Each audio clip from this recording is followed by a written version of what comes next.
1장 말씀입니다. 요한복음 1장 말씀. 요한복음 1장 16절, 17절 말씀입니다.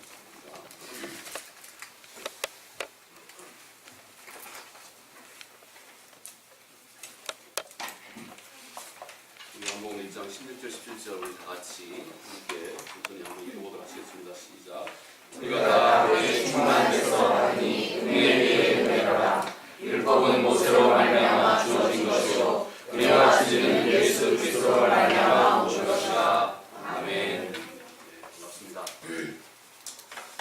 저희들이 예전에 우리 바이블 스터디를 함께 하신 분들하고 제가 가끔씩 의도적으로 좀 잊어버릴 만한 때쯤 되면 그 중에 한 사람씩 돌아가면서 얘기를 좀 하고 우리 스터디를 시작했던 그런 경험이 있습니다. 근데 그때 제가 가끔씩 또 반복해서 잊어버릴 만하면 다시 얘기를 할 수 있도록 했던 그 얘기 중에 한 가지 이런 게 있었습니다. 자, 우리 여기 좋은 참 신앙이 신실한 부부가 있습니다. 둘이 평소에 정말 신실한 부부고 또 이분들이 이제 소 3마리를 튼튼한 소 3마리를 키우고 있었습니다. 그래서 매일 이렇게 가끔씩 이렇게 남편이 아내에게 하시는 말씀이 우리가 혹 이제 이 소 중에 이 소가 튼튼히 잘 자라고 장성한 소가 되면 우리가 그 중에 소 한 마리를 꼭 하나님 앞에 드립시다 이렇게 얘기를 하곤 했습니다. 그러다 보니까 이 남편의 이런 든든한 말씀이 부인 입장에서 봤을 때는 얼마나 남편이 믿었겠습니까? 그러시겠죠. 아마 우리 김 집사님을 바라보시는 김 집사님의 마음이 그렇지 않을까 생각이 듭니다. 늘 믿어왔습니다. 그런데 어느 날 남편이 들에서 소를 이제 늘 목양하던 우리 이제 남편이 들에서 헐렁헐렁 뛰어 들어왔습니다. 그러면서 하는 말이 여보 하나님 앞에 드릴 소가 죽었네 이래 얘기해요. 하나님 앞에 드릴 소가 죽었네. 여러분, 저는 우리 오늘 율법과 복음, 율법과 또 은혜와 진리에 대해서 함께 말씀을 나누고자 합니다. 그런데 우리 인간의 마음이 이 하나님이 주신 이 율법과 또 하나님이 우리에게 배려해 주신 그 은혜, 곧 우리 인간이 하나님의 말씀을 어떻게 민감하게 하나님의 말씀에 대해서 반응하고 있는지 자칫 잘못하면 우리 인간은 철저하게 자기 중심으로 하나님의 말씀을 해석하게 되고 그러면 결국 우리 인간은 큰 오류에 빠져들게 된다고 하는 이 경각심을 우리가 좀 생각을 하면서 오늘 이 말씀을 함께 나누고자 하는 취지에서 이 말씀을 드립니다. 아까 그 얘기는 즉 그렇습니다. 평소에 두 부부는 절대 그 중에 어떤 소를 하나님 앞에 드리자고 평소에 얘기한 적이 전혀 없습니다. 그런데 이 3마리 소 중에 갑자기 한 마리 소가 죽으니까 그 죽은 소가 즉각 하나님께 드릴 소가 된 겁니다. 이해가십니까? 생각이 출장 나가시는 분들은 뭔 말이신가 하실지 모르겠지만 이해하시려고 생각합니다. 우리 인간이 그렇습니다. 우리 인간의 마음이 그렇습니다. 우리 인간의 마음이 하나님 그분께 마음이 열려있지 않으면 우리 인간은 아무리 위대한 하나님의 말씀도 철저하게 자기 중심으로 해석하게 되어 있습니다. 이것이 우리 인간이 가지고 있는 아주 무서운, 어찌 보면 교묘하고 영어는 deceitful이라고 하죠. 아주 속임이 능한 우리 인간의 그 마음의 실체입니다. 그래서 우리 인간의 마음을 혹시 여러분들이 나는 나를 잘 알고 있다 이렇게 생각하시면 정말 큰 오해입니다. 우리는 아무도 우리 자아를 정확하게 다 알고 있는 사람이 없습니다. 이만큼 우리 인간의 자아는 복잡합니다. 또 참 민감하고 또 참 deceitful, 진짜 그대로 참 속이기에 능합니다. 하도 이게 deceitful해서 자기 자신을 속여도 알지 못하는 것이 우리 인간의 마음입니다. 아마 이런 주제는 이제 앞으로 많이 나오기 때문에 차근차근 더 깊이 다뤄가도록 할 것입니다. 자, 그런데 오늘 만약 우리가 이 세상에 이 까만 색이 전혀 없다면 하얀색의 그 가치를 드러낼 수 있는 그런 기회가 절대 많지 않을 겁니다. 하얀색의 그 빛나는 가치라고 하는 것은 까만 색깔 때문에 그 하얀색의 빛남이 도드러지는 그 하얀색의 그 특징을 적나라하게 그렇게 세상에 드러낼 수가 있게 되는 겁니다. 마치 이것을 우리가 성서의 주제로 비춰본다면 율법과 곧 하나님의 은혜가 딱 이와 같은 것입니다. 우리 성경에 말하는 이 율법의 역할 이것이 없었다면 하나님 그분의 은혜의 그 창대함과 찬란함을 우리가 다 이해할 수조차 없게 됐을 것입니다. 그런데 그 율법의 역할로 인해서 하나님 그분이 우리에게 허락하신 그 은혜의 깊이와 넓이와 부피를 우리가 속속이 더 깊이 실감나게 이해할 수 있게 된 겁니다. 자, 사도 바울에게 있어서 이 은혜와 진리와 또 율법, 이것은 시종일관 바울 서신에서 쭉 흐르고 있는 주제입니다. 시종일관 바울은 아주 빈번히 이 내용을 잘 다루고 있습니다. 그런데 오늘 우리가 함께 읽었던 요한복음, 사도 요한은 이 주제를 그냥 어떤 내용 자체의 어떤 어휘까지 그대로 사용해서 이 주제를 이렇게 사도 바울처럼 그렇게 빈번하게 다루지는 않았습니다. 그런데 오늘 우리가 함께 읽은 이 본문의 말씀이 요한이 율법과 은혜와 진리, 이 매우 중요한 주제를 오늘 요한이 우리에게 말해주고 있습니다. 그는 말합니다. 율법은 모세에게 왔고 은혜와 진리는 예수 그리스도로 말미암는다. 이렇게 말씀합니다.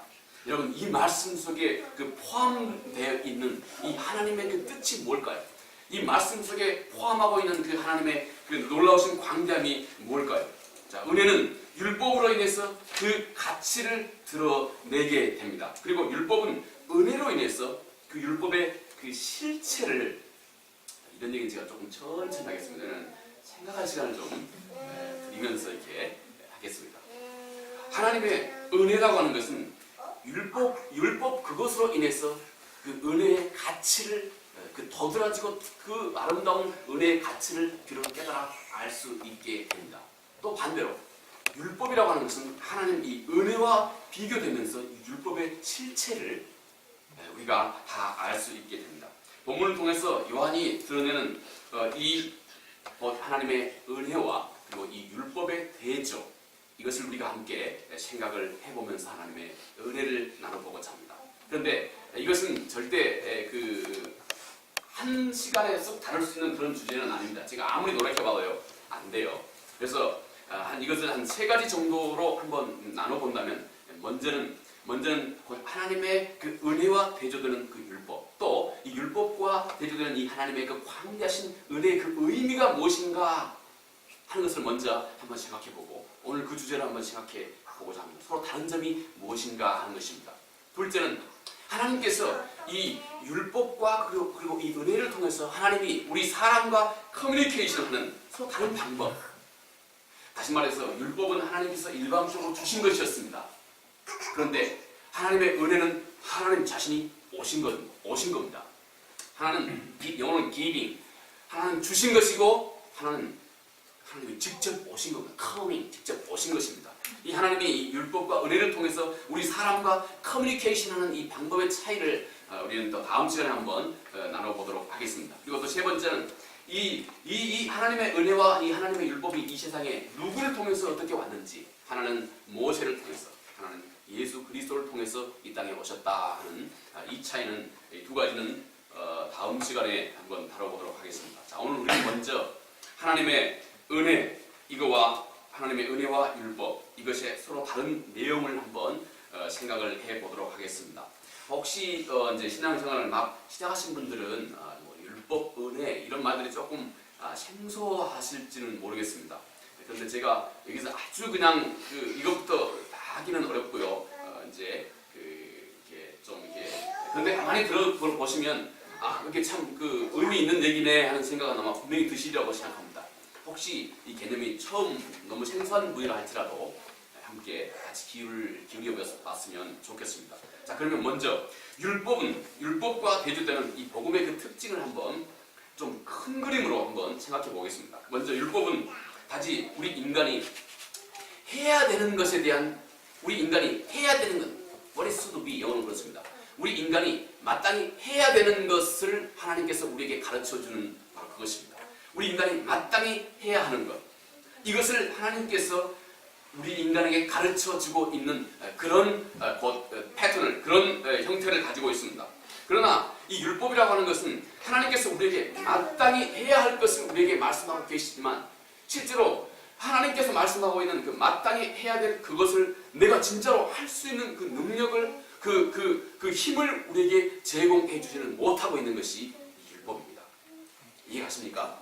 여기에 우리 아이들의 그 소리가 곁들여 있으니까요. 제가 방송을 들어보니까 이게 얼마나 예쁜지 몰라요. 얼마나 좋아요. 우리 정말 편히 뛰놀 수 있도록 이렇게 했어요. 정말 좋더라고요. 네. 자, 이게 바로 그 율법의 한계입니다. 우리는 율법의 가르침으로 인해서 우리가 무엇을 해야 되는지는 잘 알 수 있습니다. 이게 율법의 방식이거든요. 그런데 정작 우리가 마땅히 해야 될 것을 할 수 있는 그 힘과 능력을 율법은 우리에게 주지를 못한다 하는 것입니다. 그래서 율법은 마땅히 해야 할 것을 알지만 그러나 정작 나에게는 이를 온전하게 할 수 있는 능력이 늘 나에게 없는 것을 알기 때문에 우리 인간은 이 하나님의 계명, 이 율법을 대할 때마다 늘 짐스럽고 부담스러운 그런 마음을 우리 인간은 필연적으로 갖게 되는 것입니다.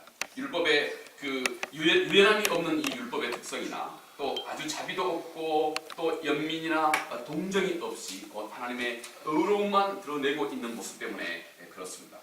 두 번째 더욱이 이 율법은 죄가 그 율법을 이용해서 우리 사람을 비난하고 정죄하게 만드는 그런 도구가 되는 것입니다. 여기서 우리는 이 죄가 하나님의 이 계명을 어떻게 이용하고 있는지 이 죄와 이 하나님의 그 율법과의 이 관계를 우리가 또 충분히 이해할 필요가 있습니다. 왜냐하면 이 죄라고 하는 것은 이 하나님이 주신 이 율법, 하나님의 이 계명을 이용해서 우리를 판단하고 정죄하게 되는 것입니다. 이게 죄의 이 대단한 그 무서움입니다. 죄는 하나님 그분의 계명을 이용하는 겁니다. 그래서 그걸 이용해서 내가 스스로 판단당하고 내가 정죄되도록 이렇게 하는 역할을 이 죄가 하는 것입니다. 또 죄가 율법을 이용해서 또 좀 더 적극적으로는요, 전에 있지도 않은 욕망을 창조하는 역할도 또 합니다. 이게 죄입니다. 죄는 이게 바울이 로마서 7장에서 잘 설명하고 있습니다. 죄라고 하는 것은 우리에게 하나님이 우리에게 주신 계명을 이용해서 우리 속에 전에 없던 욕망을 창조해냅니다. 우리 바울은 로마서 7장에서 이렇게 얘기합니다. 자, 탐내지 말라. 이 하나님의 계명이 있기 전에는 우리 인간은 탐심이라고 하는 것 자체를 우리 인간은 몰랐습니다. 그래서 아주 자유한 겁니다. 내가 탐심이 있든 없든 아주 자유했어요. 이거 나를 꽉 얽어매는 법이 없을 때 법을 어겼다는 개념 자체가 없는 것과 똑같습니다. 조금 이제 생각을 조금 해보십시오. 우리가 탐내지 말라 하는 계명이 없었을 때는 우리 속에 탐심이라고 하는 것 자체가 있는지 없는지조차 우리는 모르는 겁니다. 그래서 자유했습니다. 그런데 탐내지 말라 하는 이 하나님의 계명이 주어지자마자 이 죄라고 하는 것은 우리 인간의 마음속에 오히려 탐심을 만들어내는 역할을 한다 이것입니다. 이게 참, 자, 예를 들어 볼까요?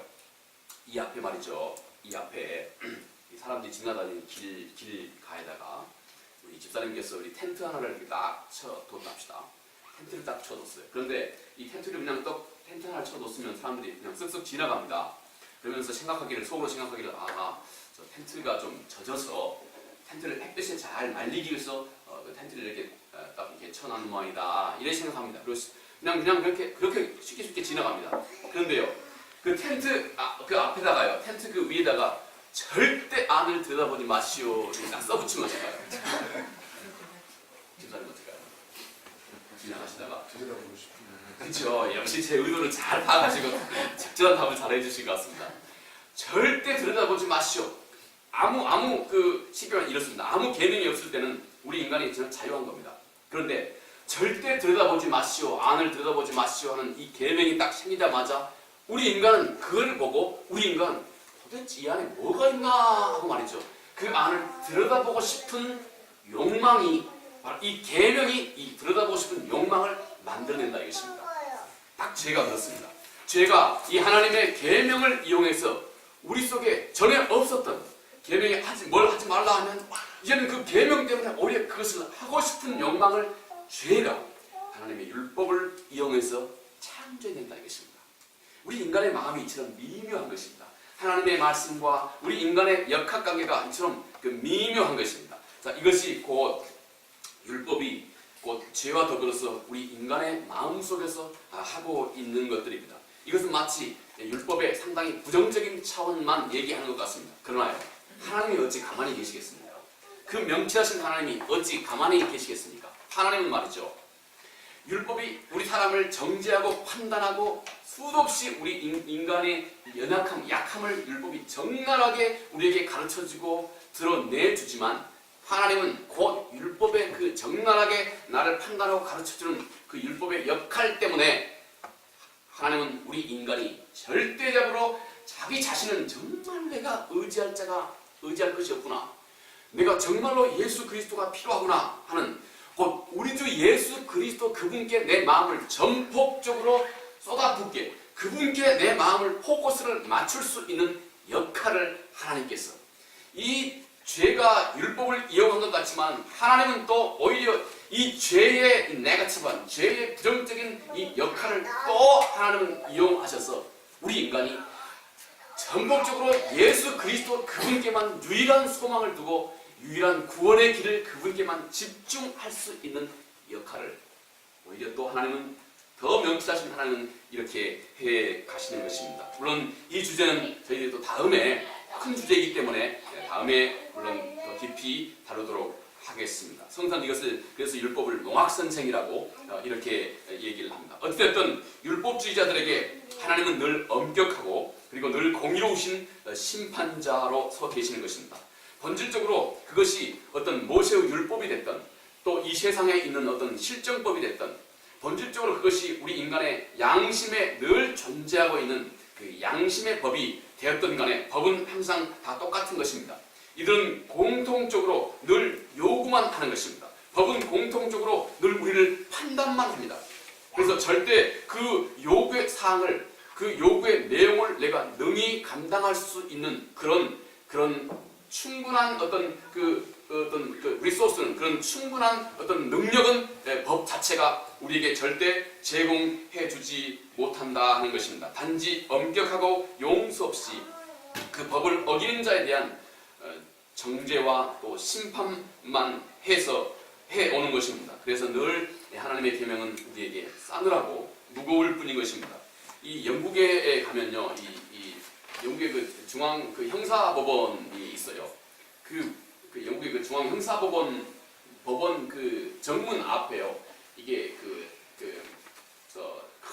그 여신상이 있습니다. 여신상이 있습니다. 그 마리안느라고 하는 그 여신상이 있는데, 이 정의의 여신상입니다. 그런데요, 이 여신상은 한쪽에는요, 그 스케일, 그 저울을 들고 있습니다. 그리고 한쪽에는요, 이 양날 서 있는 그 날선 검을 딱 들고 이렇게 있습니다. 이 법원 앞에, 그 딱 정문 앞에 이 여신상이 있거든요. 한쪽에는 저울입니다.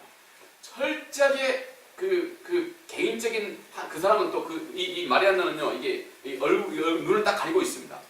그래서 일종의 그 법원의 그 역할을 이제 그렇게 상징적으로 이렇게 해놓은 것이거든요.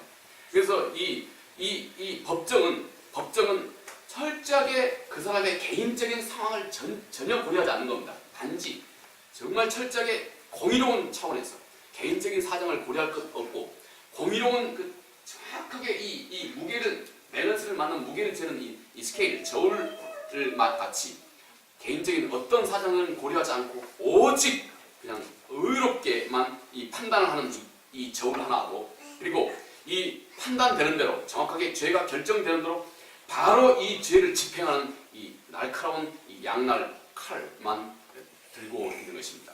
이것이 마치 꼭 어찌 보면 이 율법의 모습과 같습니다. 여기에는 그 어떤 자비나 아량도 없고 정확한 공의 이것 뿐인 것입니다. 어떻게 보면 참 숨막히지 않겠습니까? 우리 인간에게 그렇습니다. 자, 그러면 둘째로 이 율법과 대조되는 이 복음의 특징을 조금 더 이제 그러면 자세하게 한번 우리 함께 생각을 해보겠습니다. 자, 먼저 우리가 아까 얘기했던 것 같이 하나님 율법은 항상 명령하고 요구만 하는 것이라고 말씀을 드렸습니다. 다시 말해서 율법은 항상 이런 형태를 띠고 있습니다. 여러분이 출애굽기 20장에 보면요, 율법의 대표라고 할 수 있는 곧 그 10계명이 나와 있습니다. 10계명의 그 패턴이 항상 이렇게 되어 있습니다. You shall not 이렇게 되어 있습니다. 너는 뭐뭐 해야 한다. 또는 뭐뭐 하지 말아야 한다. 너는 yourself. 너는 뭐뭐 해야 한다. 너는 뭐뭐 하지 말아야 한다. 예를 들어서 간음하지 마라. 살인하지 마라. 도둑질하지 마라. 내 이름에서 탐하지 말라. 안식일을 기억하여 거룩히 지키라. yourself. 다 이렇게 시작합니다. 너는 뭐뭘 해야 한다. 또는 너는 뭐뭐 하지 말아야 한다. 다 그 모든 행위의 주체가 너입니다. 하나님이 너에게 하나님 우리에게 일방적으로 요구하고 명령하는 그런 패턴이 곧 율법이 가지고 있는 그런 패턴입니다. 그래서 율법은 항상 단지 뒷짐을 지고 명령만 하는 그런 패턴입니다. 우리가 그 명령을 행할 수 있는 그 어떤 실제적인 도움은 그 율법 안에서 우리에게 스스로 제공해 주지는 못한다 하는 것입니다. 예를 들어서 이런 겁니다. 자, 우리 산 아래 우리 앞에 높은 산이 있다 합시다. 높은 산 정상에 올라가면 너무 경치가 아름답고 공기도 맑고 깨끗해서 많은 사람들이 이것을 늘 오고 내리고 합니다. 그런데 거기에 산 아래 이게 걷지 못하는 이 안전뱅이가 예를 들어서 안전뱅이가 그 산 아래에 있습니다. 이게 앉아 있습니다. 그런데 사람들이 말하기를 당신이 말이지 저 산 위에 올라가서 신선하고 깨끗한 공기를 마시면 당신이 가지고 있는 모든 질병이 다 깨끗이 취함을 얻을 거다. 그러니 저 위에 올라가서 깨끗한 공기를 마음껏 들이마셔라. 이렇게 얘기를 한다고 합시다. 그러면 전혀 걸을 수 없는 이 안진뱅이 입장에서는 이건 완전히 화중지병입니다. 이 그림의 떡 아니겠습니까? 그래 압니다. 저 위에 올라가서 맑은 공기를 늘 마시고 그러다 보면 우리 몸의 컨디션도 좋아지고 건강도 좋아질 것이야 즉히 압니다. 그런데 이 사람은 지금 그 위까지 올라갈 수 있는 능력 자체가 없는 것입니다. 이렇게 마치 안진뱅이에게 저 위에 올라가서 깨끗한 공기를 마시면 네가 치유될 거다. 그렇기 때문에 너는 저 위에 올라가라. 이렇게 말하고 있는 것과 똑같은 그런 이치라 하는 것입니다. 그런데 사람은 자신이 무엇을 어떻게 해야 할지 몰라서 망하는 것이 절대 아닙니다. 우리 인간은 자신이 해야 할 일이 무엇인지 확실하게 알지 못해서 우리 인간이 절대 악한 사람이 되는 것이 절대 아닙니다. 아무리 이 세상에 악한 사람도 그 마음 중심에는 지금 자기 자신이 잘못 가고 있다고 하는 것을 알고 있습니다. 보통 다 그렇습니다. 아무리 악을 행하는 사람도 지금 내가 무엇을 하는 것이 선을 행하는 것이고 지금 내가 이렇게 하는 것이 악한 것이다 하는 것에 대해서는 충분히 알고 있습니다. 그런데 문제는 무엇이냐면 이 악한 사람이 자기 악을 버리고 선을 취할 수 있는 그 마음 속에서 우러나오는 동기와 강력한 그 동기와 그 숨은 능력을 그 안에서 이 사람이 갖고 있지 않는 데 있습니다. 그 사람은 자기 자신이 그동안 악한 옛 일을 그대로 답습하고 있는데 이것을 과감하게 끊어버리고 이 사람이 새롭게 삶의 패턴을 바꾸어서 선한 좋은 일을 할 수 있는 강력한 내면에서 흘러나오는 이 동기, 이것이 없는 것이 이 사람의 문제인 것입니다. 아무리 악한 일을 행한 사람도 실은 내가 지금 참 이게 좋지 않는 일이다 하는 것에 대해서는 다 알고 있다 하는 것입니다. 이렇게 때문에 수많은 사람들이 정작 영원한 파멸로 가고 있는 것은 선의 내용을 잘 알지 못하는 문제가 아닌 것입니다. 그 계명을 순종할 강한 의지와 또 강한 살아있는 동기와 그 동력, 이것이 그 안에 있지 못하는 것입니다. 여러분, 밖에 아무리 이 땅을 그냥 한꺼번에 다 파낼 수 있는 강력한 포크레인이 밖에 있다 할지라도 이 포크레인에게 동력이 공급되지 않으면, 힘이 공급되지 않으면 이것은 무용지물이 되는 것과 똑같은 것입니다.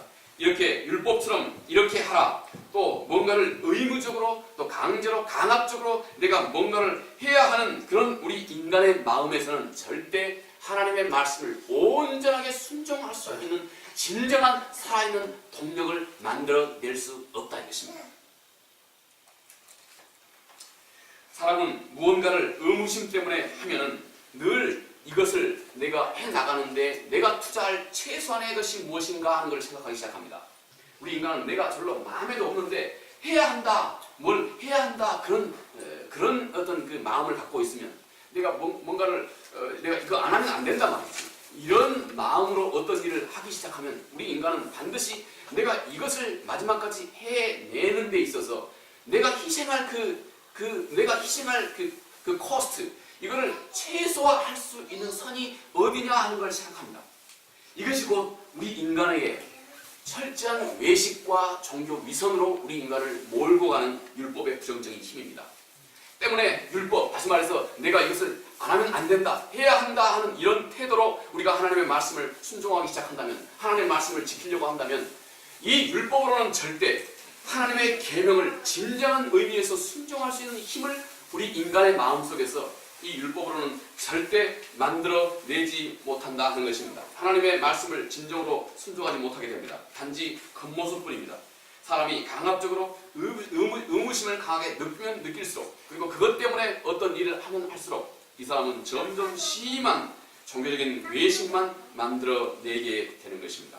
이렇게 율법은 뭔가를 내가 하라, 이런 태도를 갖고 있습니다. 그러나 이제 은혜, 곧 하나님의 복음이라고 하는 이것은 내가 하나님께서 이렇게 완전히 이 패턴을 바꿨습니다. 이제는 율법은 내가 뭘 하라 하는 패턴이지만, 그러나 이 하나님의 은혜는 이제 하나님께서 내가 하겠다 하는 것입니다. I will, 영어로 그렇습니다. I will. 율법은 you shall 그랬습니다. 그러나 이제 복음은 하나님께서 내가 하겠다 합니다. I will. 우리가 아는 것처럼 말이죠. 이게 곧 복음의 중요한 차이점입니다. 은혜의 차이점입니다. 우리가 아는 것처럼요, 이 예레미야 31장 31절 이하의 내용을 그 히브리서 기자가 히브리서 8장 7절에서 13절 사이에 그대로 인용을 하고 있습니다. 그런데 그 내용은 이렇습니다. 내가 지금부터 너에게 새 마음을 주겠다. 내가 너에게 새로운 심령을 주겠다. 새 영을 너에게 주겠다. 그리고 내가 너의 마음판에, 예전에는 돌비에 하나님의 계명을 기록했지만 이제는 너의 마음판에 내가 나의 계명을 기록하겠다. 이렇게 하나님께서 내가 하겠다, 내가 지금부터 하겠다. 이것이 바로 곧 은혜의 완전히 다른, 율법과 완전히 다른 은혜의 출발점이 되는 것입니다. 우리로 하여금 네가 뭘 하는 것이 아니고, 이제 은혜의 출발점은 하나님께서 내가 이 모든 일을 하겠다 하는 것입니다. 이것이 곧 은혜의 다른 점입니다. 은혜의 이 복음이라고 하는 것은 내가 혼자 하라 하는 것이 아니고, 이제부터는 하나님 자신이 내가 그 일을 할 수 있는 동기와 그리고 동력, 그리고 그 능력을 나에게 다 부어주신다 하는 것입니다. 여기에는 조건 없는 하나님의 용서가 있고, 또 여기에는 결국 하나님 자신을 우리에게 주시는 하나님 그분의 한없는 은혜가 이 안에 있습니다. 그러니 이제부터는 기쁘게 되는 것입니다. 하나님 그분이 나의 약함을 아시는 그분께서 내가 감당할 수 있는 모든 능력을 나에게 불어 넣어주시고, 내가 그분의 뜻을 순종할 수 있도록 하시기 때문에 내 안에 기쁨과 편안함과 놀라움과 희망과 소망이 내 안에 새롭게 생기기 시작하는 것입니다. 자신감과 감격이 생기기 시작하는 것입니다. 바로 이 사람은 어찌하면 그러면 이제 하나님 그분의 말씀에 맥시멈을, 최대한을 내가 그분께 하나님의 말씀을 순종할 수 할까 하는 생각으로 바꿔지게 됩니다. 아까 율법은 본능적으로 우리로 하여금 미니멈, 내가 그 하나님의 계명을 지키는데 내가 지불해야 될 그 대가의 미니멈을 생각하게 하지만, 그러나 은혜는 이제 내가 이 하나님의 말씀을 순종하는데 맥시멈을 내가 생각하도록 만들어주는 것입니다. 내 안에 이미 하나님 그분의 풍성한 은혜와 감격과 기쁨과 즐거움이 넘쳐나기 때문에 이것이 곧 성령께서 우리 안에서 하시는 일입니다. 그래서 우리 마음이 전적으로 동기가 바뀌었습니다. 그래서 내가 그러면 어떻게 하면 더 예를 들어서요, 우리 이렇지 않겠습니까? 예를 들어서 우리 이제 앞에 학생이 예를 들어서 남자친구를 한번 사귀었다고 합시다. 근데 처음에는 이제 이 학생이 남자친구가 별로 마음에 안 들었어요. 그런데 엄마가 봤을 때 이 남자친구가 참 마음에 들거든요. 그래서 엄마가 딸에게 야야, 너 그 참 좋은 사람이란 말이지. 야, 요즘 그런 사람 어떻게 찾냐? 자꾸만 좀 하루에 한 3번 정도 좀 만나. 안 만나면 죽인다. 이렇게 이제 엄마가 딸에게 이렇게 하는 겁니다. 근데 정작 딸은 별로 싫은 겁니다. 많이 안 든 겁니다. 뭐 다 있지 않겠습니까? 자기의 어떤 그 판단의 기준이 있지 않겠습니까? 정작 싫은 겁니다. 그런데 엄마가 하도 윽박지기 때문에 이 3번을 이제 딸이 어쩔 수 없이 만나는 겁니다.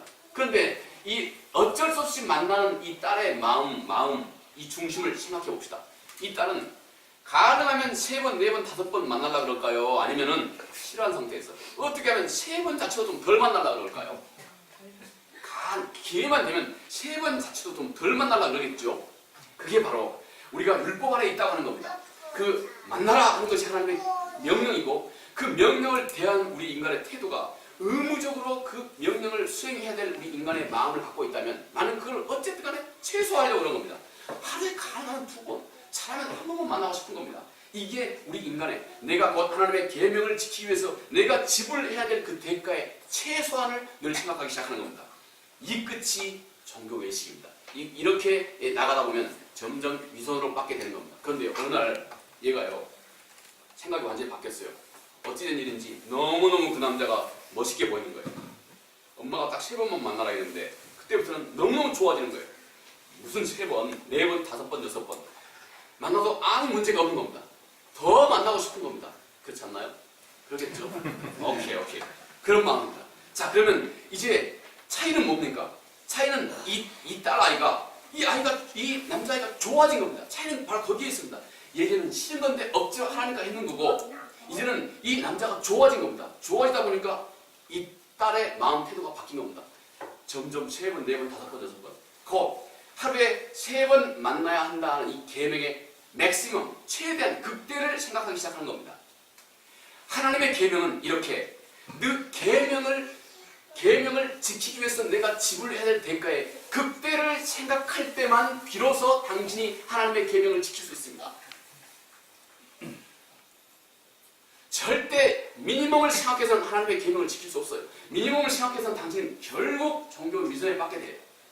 하나님의 계명은 이 계명을 어찌하면 내가 이 계명을 지불할 내 대가를 최대한으로 할까? 어떻게 하면 더 지킬까? 어떻게 하면 얘를 더 만날까? 어떻게 하면 얘를 더 기쁘게 해줄까? 하는 이 마음이 점점점 커지면 커질수록, 다시 말해서 하나님의 계명을 지키기 위해서 내가 맥시멈 극대를 생각하기 시작할 때만 진정으로 이 딸아이가 이 남자아이를 사랑하고 있는 것입니다.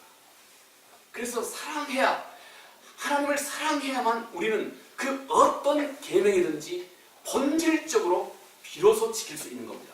비로소 지킬 수 있는 것입니다. 여기는 잠깐 후에 조금 더 다루도록 하겠습니다. 때문에 하나님은 한없이 하나님이 우리에게 주시는 은혜는 우리 마음을 하나님께서 그래서 이 율법 아래 있는 이 인간의 마음을 바꿔서 거꾸로 이제 이 딸아이가 남자를 좋아하게, 우리가 하나님을 좋아하게, 이제는 무서워서 어쩔 수 없이 하게 되는 그런 신앙의 패턴을 가지고 있었는데, 우리 신앙의 출발이 대부분 그렇습니다. 어느 순간에 우리가 거듭나게, 예수님이 말씀하신 거듭나게 되면 하나님이 좋아지는 겁니다. 하나님의 계명을 지키는 것이 너무너무 좋아지는 것입니다. 하나님의 계명은 이렇게 그분의 말씀을 지키고 순종하는 것이 너무너무 좋을 때만 비로소 지킬 수 있습니다. 좋아져야 됩니다. 그래야만 이 위선에 빠지지 않고 진정한 의미에서 하나님의 계명을 지키게 됩니다.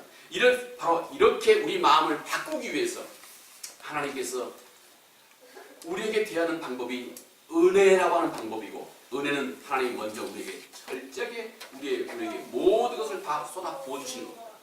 내가 다 하나님께서 직접 해주시는 겁니다. 그래서 I will 하나님이 직접 모든 것을 나에게 다 쏟아 부어주는 것입니다. 우리는 역설적이게 끝없이 너무나 큰 것을 조건 없이 받고 또 받은 그 인간의 마음에서라야 우리는 이제부터 참으로 기쁘고 자발적으로 그리고 진정으로 하나님께 기쁘게 나를 드리는 진정한 헌신이 시작이 됩니다. 이처럼 자발적으로 그리고 기쁨으로 하나님께 나아가는 자의 마음에는 율법이 강압적으로 해낼 수 있는 그 율법의 그 어떤 성과와는 비교도 할 수 없는 놀라운 하나님에 대한 차원 높이 하나님 그분의 계명을 진정한 의미에서 지켜낼 수 있는 힘의 원천이 여기서 생기는 겁니다. 예를 들어 보겠습니다. 자, 구약 성경은 이렇게 말합니다. 옛 언약이라고도 말합니다. 간음하지 말라 그랬습니다. 이 구약 성서에서 말하는 간음하지 말라고 하는 것은 직접 사람에게 가서 그 사람에게 나쁜 행위를 하는 것을 구약 성서는 의미하는 겁니다. 이 구약 성서에서 의미는 그것입니다. 구약 성서는 이렇게 말했습니다. 그런데 우리 주님은 이 계명을 하나님께서 우리에게 주신 하나님 그분의 원래의 의도는 이거다. 너의 마음조차도 음란한 마음조차도 품지 말아야 할 것이 곧 하나님 그분의 의미고 그분의 뜻이다. 그분의 속 마음이다. 이렇게 주님께서 말씀해 줬습니다. 이것이 곧 주님이 말씀하신 진정한 의미에서 간음하지 말라 하는 이 계명을 지키는 우리의 길입니다. 자, 누가 어떤 사람이 하물며 가늠하지 않는 음란한 생각을 품지 않을 정도까지 이 가늠하지 말라고 하는 이 계명을 완벽하게 지킬 수 있을까요? 누가요? 이게 강압적으로 너 절대 나쁜 생각을 품어서는 안 된다는 강압적으로 뭔가를 그게 강요해서 될 수 있는 거라고 생각하십니까? 절대 그렇지 않습니다. 강압해서는 절대 안 되는 겁니다. 어떻게 가능할까요?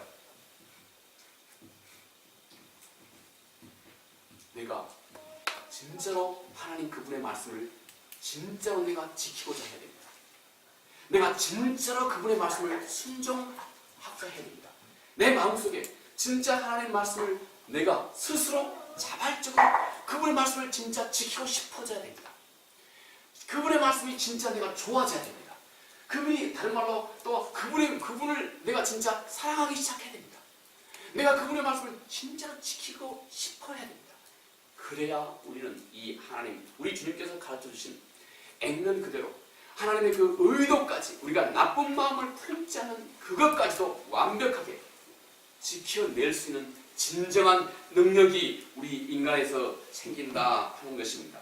곧 이것은 우리 인간의 마음의 문제이기 때문에 그렇습니다. 율법은 우리 인간의 행위의 차원을 늘 규제하지만 주님께서 우리에게 가르쳐주신 하나님의 은혜라고 하는 것, 은혜와 진리라고 하는 것은 우리 인간의 마음의 문제로 우리가 하나님의 말씀을 지키는 문제로 주님께서 우리에게 가르쳐 준 것입니다.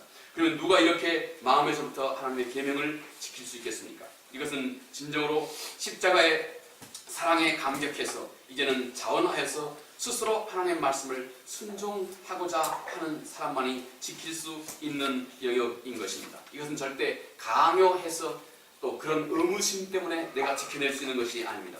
당신이 하나님을 정말로 사랑해야 됩니다.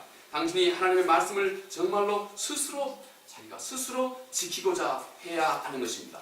이럴 때 우리는 이토록 완전하고 온전하게 하나님의 말씀을 진정한 의미에서 순종할 수가 있게 됩니다. 그러면 그토록 고귀한 소위 자원하는 심령을 그러면 우리가 무엇으로 끌어낼 수 있습니까? 하나님의 조건 없는 사랑과 진정으로 만난 사람만이 가능하게 됩니다. 결국 엄청난 것을 하나님으로부터 그저 조건 없이 받은 경험이 있는 사람만이 이제 조건 없이 하나님을 사랑할 수 있는 진정한 힘이 그 안에서 생겨나는 것입니다.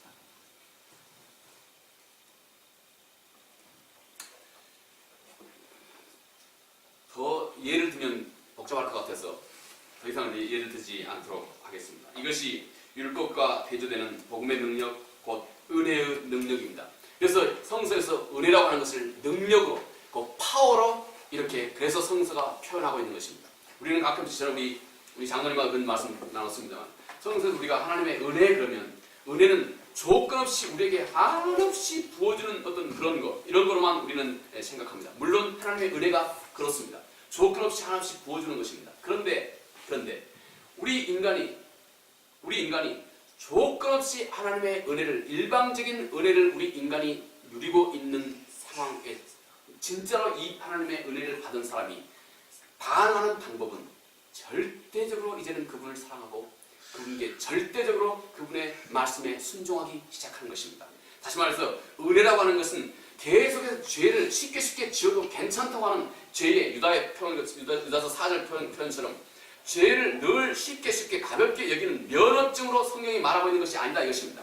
은혜라고 하는 말은 죄를 쉽게 지어도 된다. 쉽게 용서해 주니까 쉽게 거꾸로 가볍게 여겨도 된다 하는 차원에서 하나님의 은혜가 있는 것이 아닙니다. 성경은 이 은혜라고 하는 것을 곧 이 죄 율법이 할 수 없는 것을 능히 할 수 있는 훨씬 더 높은 차원에서 우리가 하나님의 말씀을 순종할 수 있는 그 능력으로 성경은 은혜라고 하는 말을 우리에게 설명해 주고 있습니다. 바울은 로마서 6장 14절에 영어로는 그렇습니다. Sin shall not be master of you. 죄가 너희를 절대 지배하지 못하게 될 것입니다. 그러면서 이렇게 말합니다. For you are not under the law but under the grace. 당신이 이제는 율법 아래 있지 않고 은혜 아래 있기 때문에 이게 바울이 로마서 6장 14절에 하는 말씀입니다. 죄가 너희를 지배하지 못하게 된단 말이에요. 이게 얼마나 큰 능력입니까? 더 이상 이제 죄가 우리 안에서 왕노릇하지 못하게 됩니다. 왜 그렇습니까?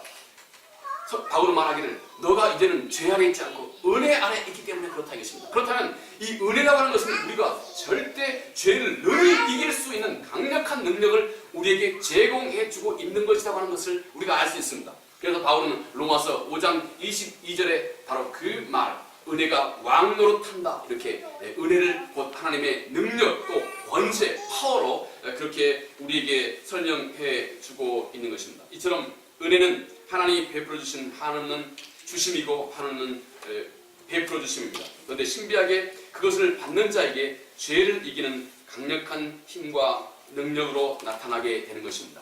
은혜라고 하는 것은 한없이 하나님께서 우리에게 부어주신 것이지만, 그러나 우리 인간은 그 은혜에 진심으로 반응하고 있는 그 인간은 한없이 부어주고 용서하시는 그 하나님의 은혜를 당신이 죄를 더 쉽게 가볍게 여기는 면허증으로 절대 쓰지 않는다 이것입니다.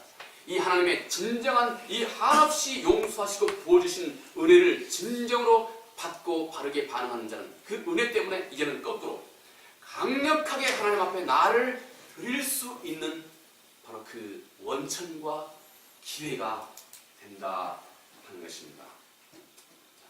그래서 오늘 예수 그리스도를 통해서 이 땅에 온 것은 하나님께서 또 다른 율법을 우리에게 주시는 것이 아니고 은혜와 진리라고 그렇게 말합니다. 진리라고 이렇게 말합니다. 율법의 목표는 사람의 행위를 만들어내는 것입니다. 겉으로 행동하게 하는 것입니다. 그래서 율법의 요구로 인해서 수많은 겉으로 드러나는 선한 행위를 할 수 있습니다. 그러나 알고 보면 율법은 인간의 진정한 순종의 동기를 유발하는데 절대 탁월한 힘을 그 율법 자체가 가지고 있는 것이 아닙니다. 복음은 그렇지가 않습니다. 복음은 전혀 다른 강한 행동과 강한 순종을 유발하는 진정한 동기의 원천이 되고 있는 것입니다. 그 차이가 무엇일까요? 우린 두 번째 생각해 봅니다. 이것만 우리 생각해 보면 보고 마치겠습니다. 두 번째, 우리가 아까 율법은 yourself, 내가 뭐뭘 해야 한다 하는 이런 패턴을 항상 율법이 가지고 있다고 그랬습니다. 두 번째, 그런데 복음이라고 하는 것은 곧 하나님이 누구누구이시다 하는 패턴 같습니다.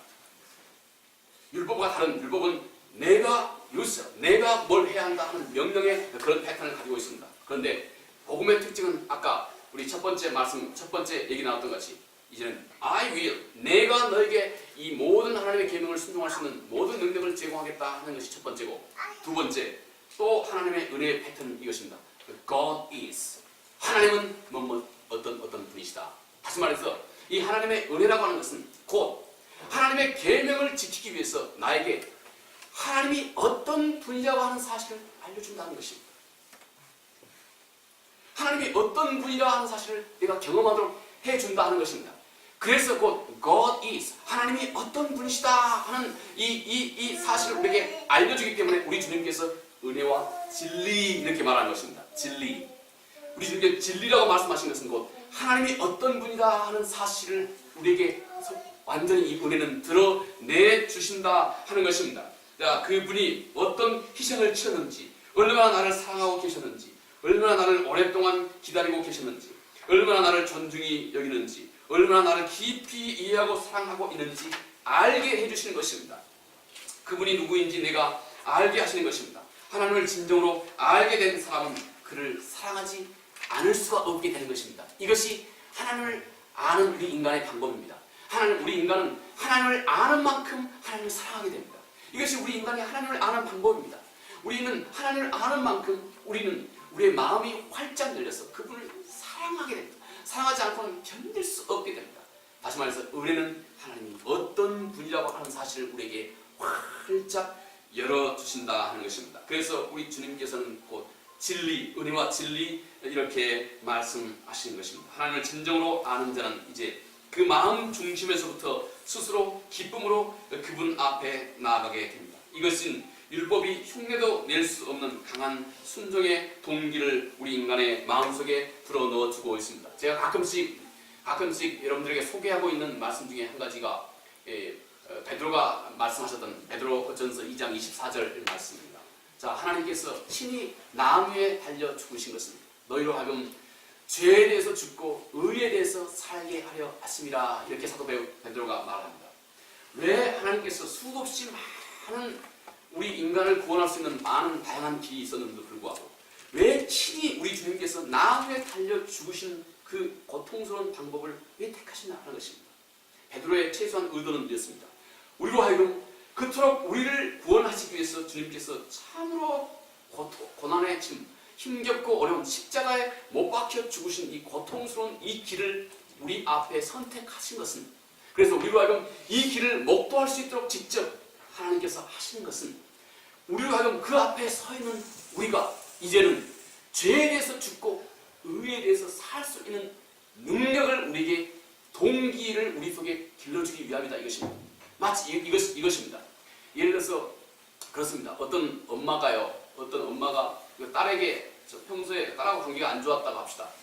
엄마가 아무리 딸에게 이제 이렇게 얘기를 해도 딸이 좀 이렇게 사춘기가 돼서 엄마 말을 잘 안 듣습니다. 그런데 이 딸이 말이죠, 어느 날 엄마가 자기를 가르치기 위해서 얼마나 힘들고 어려운 수고와 고난을 겪으면서 한 푼 한 푼 저축해서 자기의 학자금을 댄지를 알게 됐습니다. 엄마가 밖에서 너무너무 땀을 뻘뻘 흘리면서 혼자 이 학자금을 벌기 위해서 땀을 뻘뻘 흘리면서 일하는 엄마의 모습을 어느 날 딸이 보게 되었습니다. 그 후로 이 딸이 그동안은 엄마 얘기 잘 듣지 않고 늘 반항하던 이 사춘기에 그 생뚱맞은 이 딸의 태도가 완전히 바뀌었어. 그때부터는 정말로 엄마를 사랑하고 엄마의 모든 말씀을 진정으로 다 듣고 순종하고 엄마를 존중히 여길 수 있는 딸이 되었습니다. 마치 적절한 예가 될지는 모르겠지만 왜 우리 주님께서 하필이면 베드로의 의도가 그렇습니다. 그토록 힘들고 어려운 십자가의 친히 십자가에 죽으신 방법으로 우리를 구원하십니까? 베드로는 이렇게 말하는 것입니다. 우리로 하여금 우리 주님의 그 처절한 고난과 고통을 통해서 나를 구원하셨던 그 하나님의 은혜, 우리 주님의 그 희생을 내가 직접 목도하게 함으로써 내가 죄에 대해서 죽고 의에 대해서 살게 하려 합니다. 여러분, 아까 우리 잠깐 얘기를 나눴습니다. 죄라고 하는 것은 끊임없이 우리 인간의 감춰진 욕망을 충족하는 차원에서 우리에게 다가오기 때문에 강력한 동기가 없이는 우리 인간은 절대 죄를 포기하지 않습니다. 유혹을 포기하지 않습니다. 그런데 어떻게 우리 인간이 이 죄를 스스로 포기할 수 있는 능력이 생깁니까? 어떻게 우리 인간이 스스로 죄를 단념할 수 있는 능력이 생깁니까? 그 능력의 원천이 어디서 옵니까? 베드로가 그렇게 말합니다.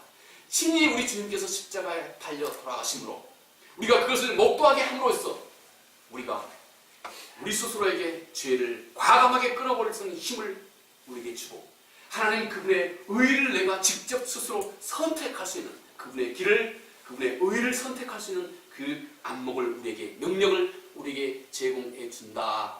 베드로는 그렇게 말씀하고 있습니다. 오늘 잠깐 동안에 우리가 하나님께서 우리 예수 그리스도를 통해서 우리에게 시작하신 곧 은혜와 진리라고 하는 이 말씀의 의미가 무엇인지, 곧 율법과 하나님의 은혜를 비교해서 또 왜 진리라고 우리 주님께서 말씀하셨는지 함께 생각을 해보았습니다.